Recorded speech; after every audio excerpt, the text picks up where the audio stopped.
బుల్లితెర ప్రేక్షకులందరికీ ఇక సెలవు అంటున్నారు అక్కినేని నాగార్జున గారు. అక్కినేని నాగార్జున గారు ఏదైనా నవ్వుతూ మాట్లాడటమే నాకొచ్చు, అరవటం చేత కాదు అంటూ క్లారిటీ ఇస్తున్నారు నెటిజన్లకు.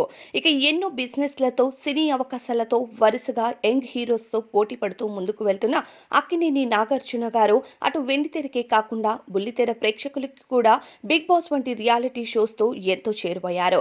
బిగ్ బాస్ సీజన్ 3 నుండి వరుసగా సీజన్ 8 వరకు కూడా హోస్టింగ్ చేస్తూ ఎంతో మంచిగా గుర్తింపు అందుకున్నా సరే, ఎందుకు బిగ్ బాస్ సీజన్ 9కి ఆయన హోస్టింగ్‌కి గుడ్ బై చెప్పినట్టుగా కొన్ని వార్తలైతే బయటకు వస్తున్నాయి. దీనికి కారణం ఆయన బిజీ వర్క్స్ కాదు. ఎందుకంటే ఎన్ని బిజీ వర్క్స్ ఉన్నా కేవలం సాటర్డే రోజు ఆయన బిగ్ బాస్ 2 ఎపిసోడ్స్‌ని షూట్ చేయగల సత్తా ఆయనకి ఉంది. ఒకవైపు సినిమాలు, బిజినెస్ల రంగాల్లో దూసుకు వెళ్తున్న నాగార్జున గారు రియాలిటీ షో ద్వారా కూడా బుల్లితెర ప్రేక్షకులకి చేరువవ్వాలి అనే ఆలోచన ఉంది కాబట్టి.